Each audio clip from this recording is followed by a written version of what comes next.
You're listening to the Get Out and Drive podcast, fueled by AMD, with your hosts, John, Custom Car Nerd Meyer, and Jason, Old Car Guy Carr. We'll be bringing you gearheads everything you never wanted to know about cars and why they should be on the road and not in your garage. Are you ready to get out and drive? I was getting down to our new music. That's fantastic. If you guys didn't notice, we did change up our music a little bit, very similar to what we had, but unfortunately we kept getting copyrighted. Go figure. No, thank you. I'll walk the Blockbuster. Guys, welcome to the Get Out and Drive podcast, fueled by AMD. My name is Jason. This is John. And speaking of regulations, we're going to try and talk a little bit about some of the EPA regulations that have recently been turned back as part of the current administration in the U.S. And before we jump into that, John, I do want to talk a little bit about the fact that these regulations are EPA regulations, and they were put in place. Some will argue, and we're not going to get political in this episode, but some will argue that they were put in place for the environment, obviously, Environmental Protection Agency, to help keep people safe, to help keep people healthy, to combat things like climate change and global warming and all those trigger words that tend to be a thing that we talk about these days. So Sure. Do you remember back, you and I are only a few years difference in age, but do you remember back like in the late 80s, early 90s, acid rain was like I remember. next fear. Yeah. Oh yeah, that was amazing. It put them little circles on your car. Yeah. Like today we have what's called hard water spots. You go to the car wash, and if you don't get it dried, it leaves these little spots all over the place. Well, back in the 90s, 80s and 90s, Mother Nature was doing that for us because the water in the sky was full of crap and pollution. And when it rained, it left spots. And I truly believe that's why Dodge had so many bad paint clear coat problems in the 90s. It was acid rain. I know it was. No, it was not. I 100% know the answer, but that's okay. I know you do. I just think and it's not acid rain. somebody was on acid. Yeah, I know. But in back then it was acid rain. In the 2000s, it was what, hole in the ozone or something. Oh, I think they had a hole in the ozone from all them girls with the big hairspray from the, Aqua. 80s giant 80s mall hair. That did it. That's what did it. Yeah. And then into the 2010s, it was, the Earth's temperature was increasing. Therefore, the glaciers were melting, causing more flooding and worse weather. And they called it global warming. Mm-hmm. Now, into the late teens and early 2020s, climate change seems to be the buzzword that seems to affect everybody. And we are not here, maybe we are not here specifically to take sides one way or the other on whether any of this stuff is true, how it relates to you and me, John, and everybody that listens to us in the car industry, and more specifically the collector car industry, and where these rules come into play. So how do you think that some of these EPA rules have affected you in your daily life? They took Diesel Boys off the air. Thanks. I mean, I was happily watching along, cutting catalytic converters off and eliminating, the blue goo all over. I was happily minding my own business, and then no more. Thanks. Yeah. I mean, I always had. I never owned a diesel vehicle, first of all, and I always had a problem with the DEF fluid. If people don't know what that is, a diesel exhaust fluid comes in a box, comes in a bag, comes in a plastic container, and you pour this stuff in your container and it sprays particulate after combustion, keep the particles from coming out and black stack in the world, but I don't think the carbon, no pun intended, I don't think the carbon footprint of all that plastic crap is even helped at all with the fact that what they say DEF does. I mean, am I wrong? So what you're saying is DEF is meant to, well, the whole theory behind it is to lower tailpipe emissions. Correct. But what you're saying is that the carbon footprint involved in lowering tailpipe emissions from DEF is less than the carbon footprint in the freaking containers and boxes and plastics that it comes in when you buy it. Oh, God, yeah. Because you take that stuff and the cardboard and then the bag and then the plastic and the cap and everything, and what do you do when you're done with that? But John, that doesn't matter. It doesn't matter. Because all you do, hear me out. Mm-hmm. All you do is you just put it in the garbage can and then it gets recycled somewhere. It's all the magic place called throwaway. Yep. Is that the same place that batteries and windmill blades go? Yeah. Oh, yeah. It's fine. We don't worry about that stuff. It gets recycled. Cool. I'm fine with that then. Yep. Let the whole entire globe warm up. Yep. So cool. So next week, folks, thanks for joining us. We'll be driving EVs from here on out. Bullshit. That's not what this is about. We're basically trying to talk about the deregulations that the current U.S. Administration has deregulated the EPA rules, and it affects a few things. So a couple of things we're going to talk about is auto stop start. We're also going to talk about EV mandates. We're also going to talk about the cost associated potentially with the reduction in these deregulations. We're also going to talk about the reliability of vehicles, again, in theory, by getting rid of some of this crap, as John and I would like to call it. Oh, hey guys, this is Jason here with AMD, and you're watching the Get Out and Drive podcast. Check this out.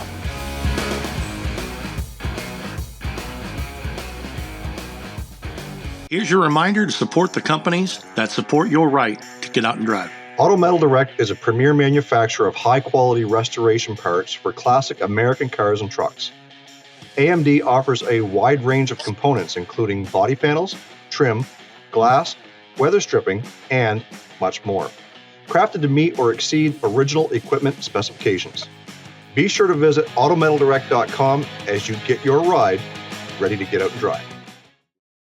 So I want to jump right in because it's a hot button topic, is auto stop start. It's been around for several years now. If you guys don't know what it is because you don't care, and you drive vehicles that are old enough that you don't have it, it was a feature put in so that when you pull up to a stoplight, a stop sign, or your vehicle stops, as long as your foot's on the brake, the engine shuts down. But everything still maintains your air conditioner, your radio, all that stuff. And as soon as you lift your foot off the brake, the starter gets a little bit of juice from an auxiliary battery, starts your engine back up, and you can go. Yes, there's a delay. Yes, it's annoying. Most people shut it off, but it does not default in the off position. Shut your car off, key. The next time you go to turn it on, it's automatically defaulted on. You know the whole stupid reason behind all that? Yes. It is the stupidest thing I've ever heard in my life. Okay. You have a monstrous... Oh, God, go ahead. Explain it. Go ahead, John. I'll let you explain it. What the theory is. Do you want to explain it so people can hear it or listen and understand it, or how I see it? I want you to tell why it was brought on and the whole premise behind it, and then we can talk about the bullshittery afterwards. All right. So your car runs for 100% of the time, right? If you turn it off for 20%, or when you're stopped, your car's not running. 0 miles per gallon. 0 miles per gallon. So it's not emitting harmful pollutants while you're sitting at a stoplight. So that's better for the environment, right? Pull up to a stoplight, turn your car off, turn your car back on, and let it go. Seems great in theory, right? Just turn it off. It wears down your starter, it wears down batteries, it wears down absolutely everything having to do with the car, because now you're using your starter 80% more than you would, because you go on a trip and you start your car once every several hundred miles on a tank of gas or whatever. If you're driving a long trip, now you stop and start your car every single time you touch the brake. That's dumb. Yeah, and again, the theory behind it was that if your car is not running, it's A, not polluting, but B, you're saving fuel. So the question then becomes, do we outweigh the cost of having to replace that small little auxiliary battery every 3 or 4 years, because apparently that seems to be what's happening? Your starter is being used significantly more now than it was pre this option. And there's people out there, John, that will argue that a starter from new has, I'm just going to throw a number out there. I don't know what the number is, so don't quote me on this. That a brand new starter has a predetermined number of cycles. Let's use 1,500 cycles. Okay, which may equate to 150,000 miles. So if you had to replace your starter once every 150,000 miles, you're probably not going to complain about it. Wear and tear, okay, right? Once every 10 to 12, 13 years, you may have to replace a starter in your car on average. Okay. So let's take that 1,500 starts. Now, your 150,000 mile or 10 or 12 year time period has now been cut drastically down, because rather than only starting your car 2 or 3 or 4 times a day, you're doing it at every freaking stoplight. Right. It turns into 200 times a day. Right. So you've taken those 1,500 starts or whatever that number is, and you've cut down considerably the number of starts or life expectancy. Right. An old fellow once told me, if you've got a knife that's sharp, what's the absolute worst thing you can do with that knife? Cut something. Why? Oh, well, yeah, because it'll dull it. Exactly. That's the worst thing you could do with anything that's new is use it. Right? A starter, same thing. It's made to start, but every one time you start it, it reduces its life expectancy. Sure. That's my train of thought, and I'm sure that John feels the same way, and I'm sure many of you guys feel the same way. And yes, there's going to be some engineer out there who says BS to both of us, but we live in reality, folks. Starters don't last forever. They do only have so many cycles on them, and if it's shutting off and the starter is engaging at every freaking stoplight, that's not going to take long before it's just ruined. stands to reason you're going to wear it out quicker. And then the engineers put it under the intake. Oh yeah, in some vehicles, yep. Thanks. Toyota Tacoma or Toyota Tundra. Yeah. So yeah, Cadillac Northstar. I want to take that argument out of the equation just for a second, John. Okay. Let's say the wear and tear is not an issue. All right. Okay. Let's just say the wear and tear is not an issue. Let's say the MPG savings or the harmful effects to the environment, it's doing its job. Okay? It's saving the environment, and you're saving considerable amounts of fuel. Let's say all of that is true for 1 second. It's damn well annoying, if anything. And I'll tell you why. Not because your car shuts off, but because when you take your foot off the brake there is that split second that the car has to start and then kind of engage into gear again, right, before you can start rolling forward. And what happens is you let off the brake, instinctively you want to touch the gas. So you're sitting there for 2 or 3 seconds, and then all of a sudden, bleh, you've jerked on that engine. Everything's kind of jarring because nothing's engaged to its full potential. Some, again, may argue that, you get used to it. Now, I've never driven one of those. What happens on a hill? Well, again, so modern vehicles would automatically engage the parking brake while you're waiting. Okay. Electric parking brake, mind you. Okay. But yes, some vehicles do have an anti-rollback feature because it essentially would put the car in park for you.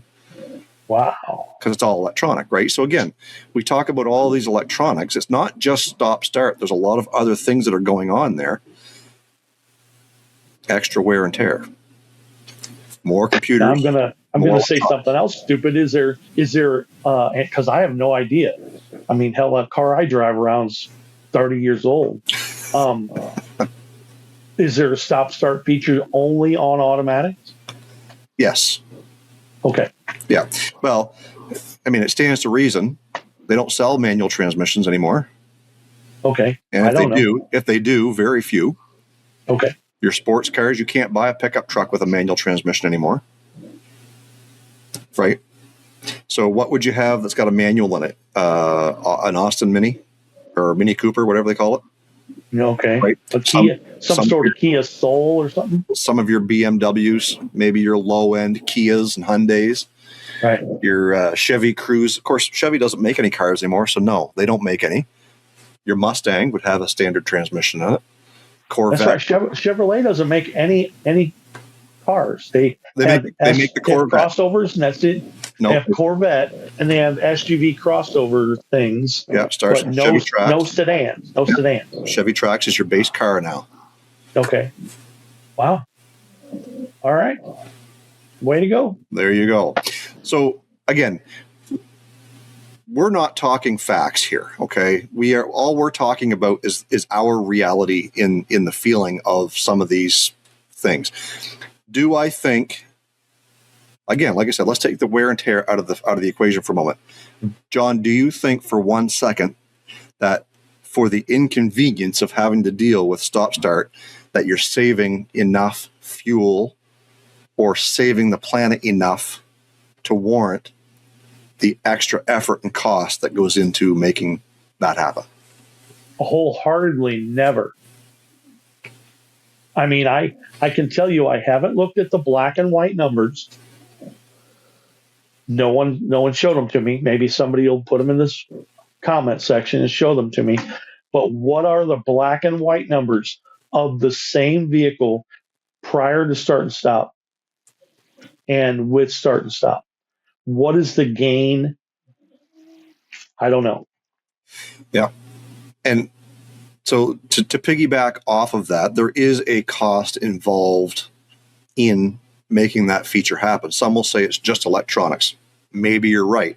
But somewhere along the way, it cost GM, Ford, Stellantis, all the manufacturers out there who are using it because it was mandated to be done. It cost them engineering dollars to put that feature on there. Mm-hmm. And if we get rid of it, we're going to talk about this down the road. So hold on to this thought. Think about it.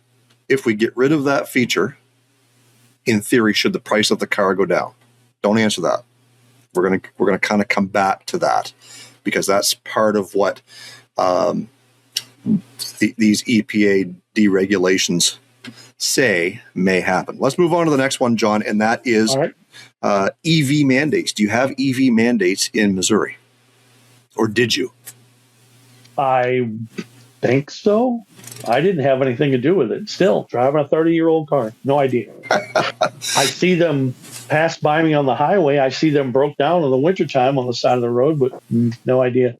So in the U.S., there was EV mandates put in by the previous administration that said by, I don't know what year it was, you'll have to forgive me, 2030, I believe. Maybe it was 2035. Either way, that all new vehicles sold would have to be electric. So it would not prohibit you from buying a used gas engine, because after that point they would all be used. But the mandate basically stated somewhere along those lines. And any and all governmental rebates to buy one would cease. And again, I'm speaking just from what I know from the past and somewhat here in Canada, is that in certain provinces and states, the state governments and provinces would say, I'm going to give you $4,000 in tax credit if you buy an EV. And what that was supposed to do was help lower the cost to make the EV look more attractive. Well, when they're 25% more expensive to begin with, right? I always said I'm not against EVs. But what I'm against is you telling me that that's my only choice if I want to buy a new one. And I'm also against the fact that you're going to take away any incentive to buy a cheaper vehicle. So I will be 100% on board with buying an EV vehicle, even in the used market down the road, if I can get similar mileage on a charge as I do with the gas. So we're talking, if I can get 500 to 600 miles out of a tank of fuel, and I'm not just saying equal, like you've got to sell me on this. I need more. I need more than what my gas car can do to sell me on this. Also, it needs to be either at the same price or less money than a equivalent gas powered in order to entice me to buy it. And I don't want to be forced. I like EVs. I've driven one a couple of times. They're friggin' fast. They are torquey as all get out. I haven't driven one, but I've ridden in a Tesla Plaid, and it was impressive. Yeah. Like, don't get me wrong. The speed and performance you get out of an EV, hands down, is way, I shouldn't say way, is a lot better response than a gas-powered engine. My problem is I come from a gasoline alley, gas power, gas smell, engine sounds, not just burning rubber and whirring noises. And don't pump that shit through a speaker for me either. Thanks, Edelbrock. Magnaflow. Thanks, Magnaflow. I don't think I've ever laughed so hard at SEMA in my life. That was a Mach-E, I think, that Magnaflow had that set up on, wasn't it? It was. Back in 22. So EV mandates, as of the breakdown, as of the announcement, were gone. And they weren't in every state, from what I'm understanding. They were in certain states, and most of those states would have been states that follow California. Obviously, California, with the population that they have and the density, had stricter regulations, and EPA mostly followed their doings. A lot of other states, Maine, as small as Maine is, I think Maine's barely got 1.5 million people, and they follow California emission standards. So other states were following those, making the mandates kind of crazy, but not all states had them. But as of now, apparently those mandates are supposedly gone. Again, you folks can correct me, but I think that's part of this deregulation. And I know we talked about stop-start for just a second, and we talked about the EV mandates. Don't you think this is a Band-Aid on amputation? It's just, it's not going to permanently work. I don't understand anything having to do with electric cars. because the power has to come from somewhere. I never understand that. People say electric cars are EVs. Any of that stuff is zero emissions. That's not true. It's zero emissions at the tailpipe, but the carbon footprint of recycling, disposing, creating, maintaining everything an EV does not offset the EV clean energy at all to me, ever. No, And because I can't get over that. because a lot of people don't think past the purchase of the car, or think up to, they only think from the purchase of the car forward. So if there was zero emissions related to the manufacturing of the car and its battery and all the plastic and the tires and all that stuff, and the cost of shipping those electric motors and all that raw material across oceans and across the planet, and all that stuff, even if that was net zero, I still believe that from day one, from mile zero forward with your EV, yes, there's no tailpipe emissions. Tires still wear out, which is minimal. They take a specific tire because they're heavier, right? But tires wear out. The battery does not last forever. And where does that battery go when it depletes? In the magical away place, you throw it away. We talked about that earlier. It just goes away and gets recycled, but recycled into what? Into what? So, but that's, again, that one there, I think that the people who believe that they are better for the planet, I think they can argue from mile zero forward. I think they have an argument there. But where I don't believe they have the argument is an EV car at minimum takes just as much carbon footprint to build as a regular gas engine, plus the battery, right? So there's a lot to unfold there and unpack, but we're just dumb yokels, John. We don't know anything. We're not engineers. We can't argue that because, well, we're gasoline guys, right? So it'd be different if we were diesel guys, because every time you drive a diesel down the road and it puffs black smoke out, well, you're polluting the earth. Sure, yeah. Right? I mean, it's soot, which falls back down to the ground, right, in which the soot came from. Right. Oh, we can't argue that. Don't tell anybody I pour all my oil back in the ground. Well, because that's where it came from. If you have the right number of rocks to sand filtration, you can pour it back in there. You're fine.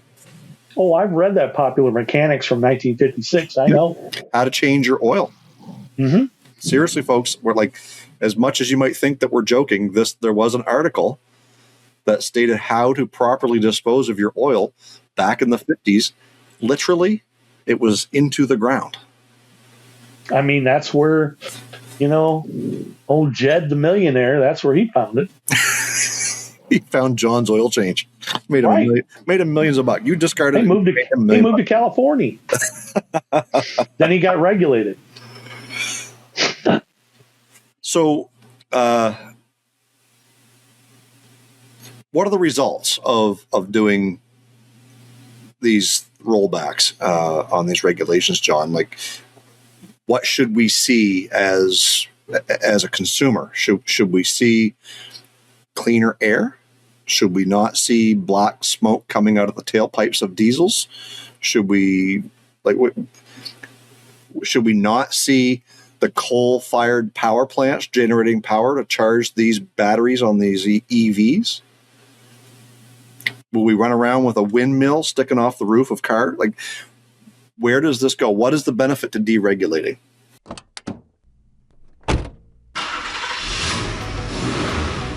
Jump in and join the Get Out and Drive podcast What Drives Youth Initiative by supporting these organizations that support the next generation in the automotive industry. Operative Talent is committed to inspiring and empowering the next generation of automotive professionals. Learn more at operativetalent.com. The RPM Foundation safeguards the critical skills necessary to restore and preserve collector vehicles by supporting hands-on training and engaging the next generation of craftsmen and women. Learn more at rpm.foundation. Might have some answers. Yeah. What do you got? Who can help us out? I'm reading that federal funding for the state of Illinois was $148 million from 2022 to 2026 to build EV charging stations. Okay. Also, $14.9 million in federal grant funding to support charging projects. Those both of those numbers will be lost in Illinois. Wow. And $7 million in federal funding to repair or replace EV chargers. And some of the mandates that Illinois has is that all new single-family homes and multi-unit residential buildings must be constructed with EV-capable parking spaces and associated power. Oh. Missouri does not have a consumer mandate for EV vehicles, but for its state agencies it does. That 50% of state agencies' fleet vehicles must be EV. So lead by example, I guess is what they were getting at there, I'd say. Yeah, I guess so. I mean, they're trying to get their fleet vehicles back to electric. Yeah, and again, I think, without causing a huge argument, which we may already have done, I think in certain cases, fleet vehicles within a municipality or a state affair, EVs probably would do the trick because, as a rule, they're not generally crossing, 10,000 miles a day. Right. They're going just commuting, right? Whether it's meter reading, parking attendants, or city workers, whatever it happens to be, they're not going far from home base. So if you got an EV that gives you 250 miles in a charge, and you're just potting around, makes sense that car would suffice in that particular situation. But again, we got to go back and talk about, charging. Where is the charging energy coming from? Right? That dirty coal plant. Dirty wind. Dirty wind. Right? Like, wind is not free, folks. Solar is not free. Water is not free. Obviously, coal is certainly not free. Energy costs money. Lithium is not free. Lithium, cobalt, all plastic. Yeah. It's all not free. So the whole point, I think, at least in the article or the press release that I watched with Lee Zeldin, who was the EPA minister, leader, whatever you call them down there, and the president, in theory, they were talking that by reducing or rolling back these mandates and all this stuff, doing the deregulation, was cost savings. And the number that they used was $2,400 US average savings on a new car. That's it. That's it. That's kind of like peeing in the ocean. So again, $2,400 per person, I guess, or per vehicle. It should be more than that. Cost of new cars today is absolutely ridiculous. But also, B, will we see it? I won't. And I'll tell you why I don't think that we will. Why? Is since COVID, which I think in 2020, I think that was kind of that over the edge when new car prices just took off. Oh yeah. right? I think that since then, people have been buying cars, proving to the manufacturers that they'll pay 80, 90, 100,000 plus Nope. for a pickup. That they'll pay $70,000, $80,000 for an EV. And that the cheapest car that you can buy in the US right now is still over $37,000. Wow.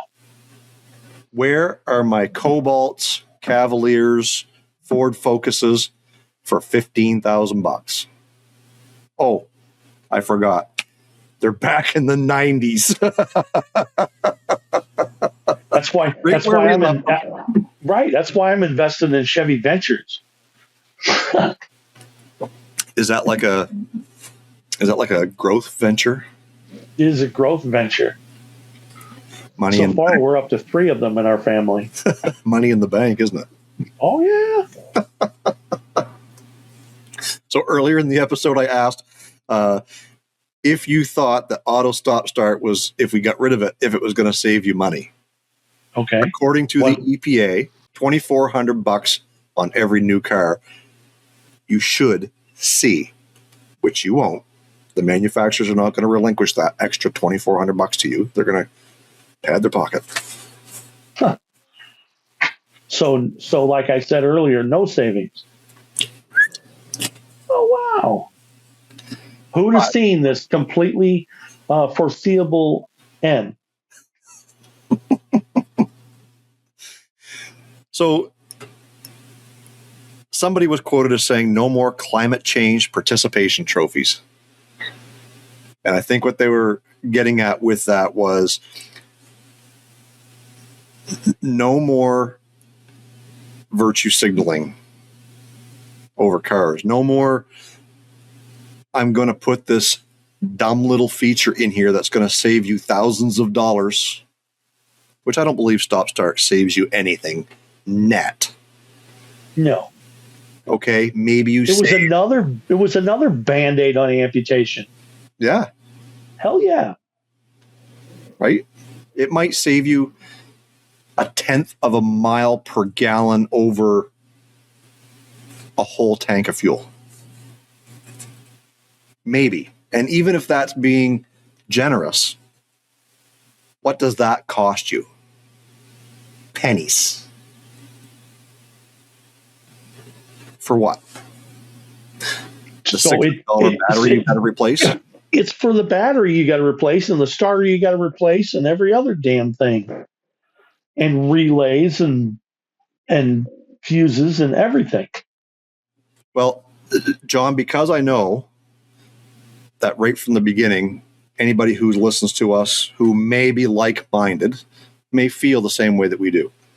But there's going to be a few people out there who see the thumbnail and see the title who are going to watch this. They're going to be so mad by halfway through, they're not going to hear what we're about to say right now at the end of this episode anyway. Right?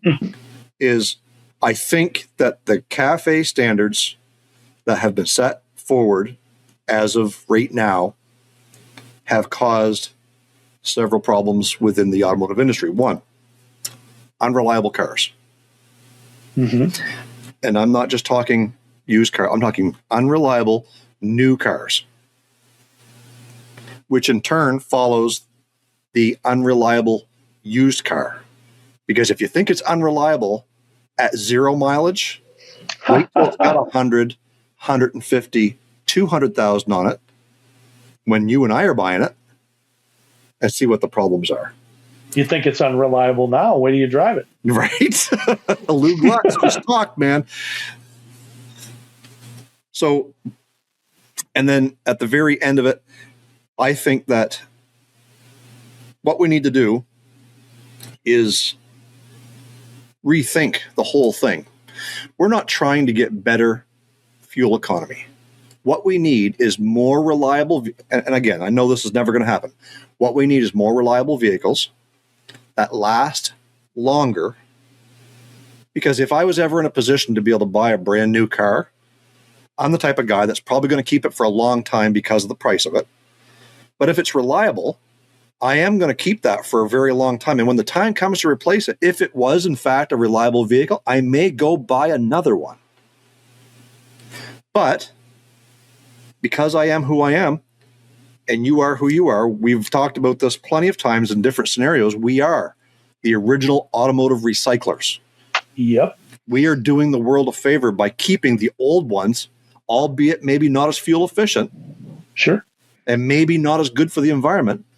But I feel that far outweighs the carbon footprint of pumping a bunch of plastic onto the friggin' roads day in, day out, overpriced crap. Who's winning? I truly believe it's you with your 89 Jeep Comanche or Cherokee. Oh, 89 Cherokee. I think I've outworn my carbon footprint on that vehicle. Twice over, probably at this point. I'm pretty sure.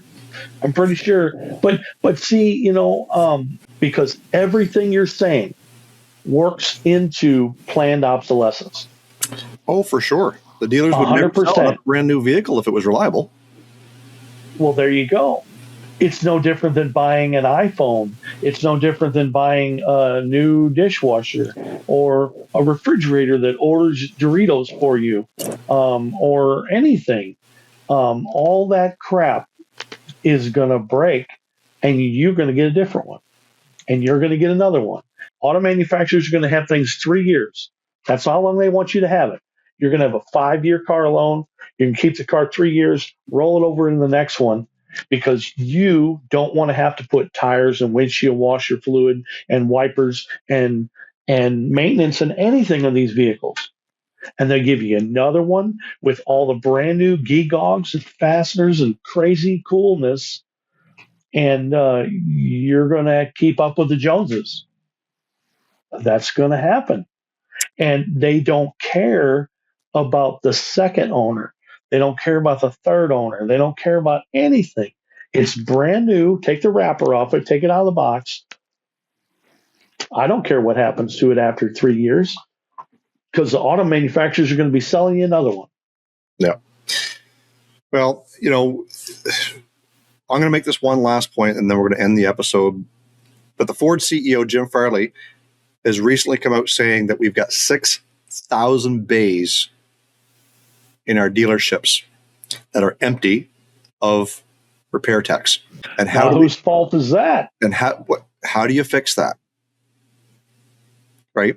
That tells me that when I go to the Ford dealer and I need to get my Ford repaired, and they tell me it's going to be 3 weeks because our schedule's backed up, that A, they don't have enough techs, or B, they don't have proper qualified techs. Because most dealerships don't have an in-house transmission mechanic anymore. They farm it out to the local transmission shop or the Ford dealer across town or in the next town over that does have one. Or all of their mechanics are plug and play. Parts replacers. Yep, parts replacers. Gone are they the plug days. in their little. Gone are the days so you can repair it. Yep. You plug in the computer. The car tells you what's wrong with it. You take out the transmission. You put in another one. Zoom. The customer goes down the road. Yep. I had to turn a customer away the other day at my shop. I've got 2 licensed technicians that run in my shop. We got 4 bays. We're always working on something. I had to turn a customer away the other day because I didn't have the information I needed to make a proper diagnosis. Mm-hmm. And they're like, well, can't you just put the part on? I'm like, I can throw a part at it. I said, but if it doesn't fix the problem that we think it is, because we weren't able to properly diagnose it, you just paid $600 for the part, $300 for me to install it. You're $900 plus tax into something that did not fix it. Who are you going to be mad at?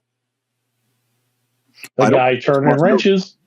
I don't want that responsibility. So right to repair is another, that would be a great episode to talk about too at some point. Right to repair.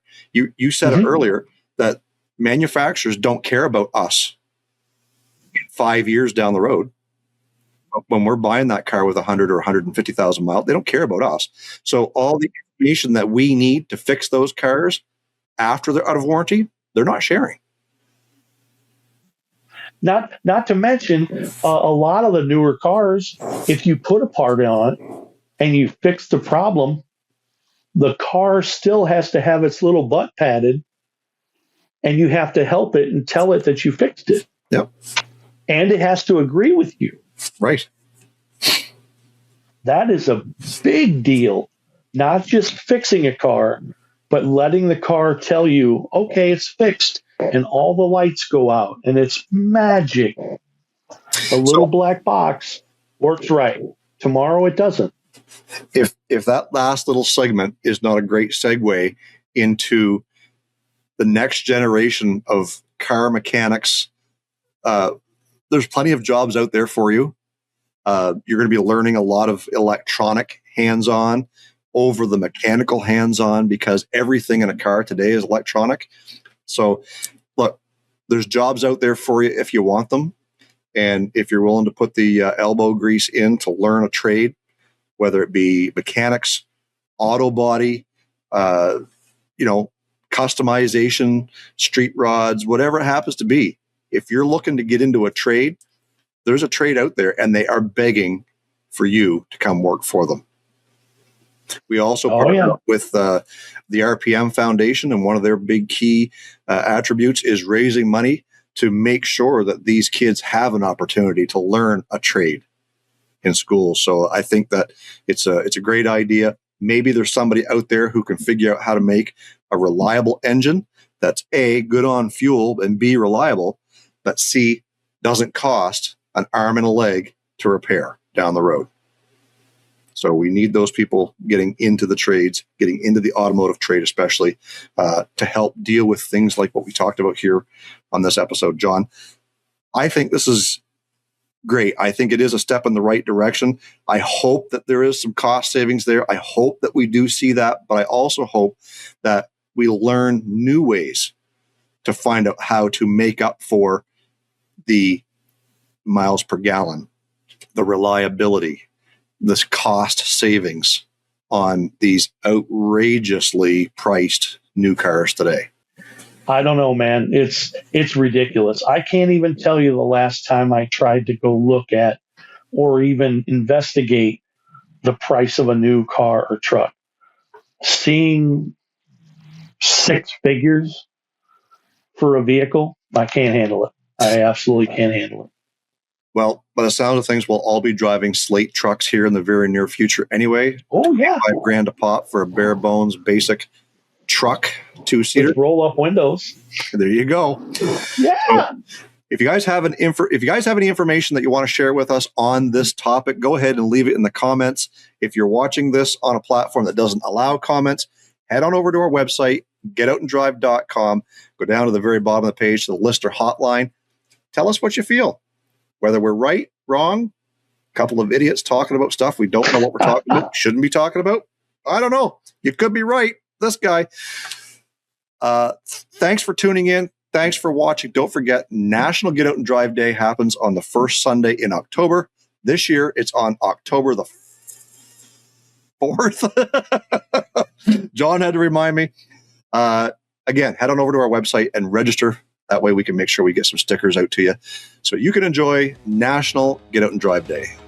The Get Out and Drive podcast is always looking to support the next generation in the auto industry and hobby through our What Drives Youth initiative. Our friends at AMD know that younger enthusiasts are out there building vintage cars and trucks while incorporating modern comforts. AMD Restoration Parts maintain that classic look needed for resto-mod builds. If you are a younger enthusiast working on a build using AMD parts, we want to hear from you. If chosen, you and your build will be featured in an upcoming What Drives Youth segment on the Get Out and Drive podcast. Visit getoutanddrive.com to let us know about your build or tag us in your build posts on social media. Visit autometaldirect.com and use the code GOND for a 10% discount exclusively for our listeners for a limited time. AMD, built for enthusiasts by enthusiasts. Cruise on over to our website, getoutanddrive.com, for all the info you never wanted to know about our podcast. Hit us up on our listener hotline, be the first to know what's happening, get industry news, and grab your Get Out and Drive merch. Connect with us on social media Find us on Facebook, Instagram, and TikTok. Follow us on X at Get Out and Drive Pod. What drives you?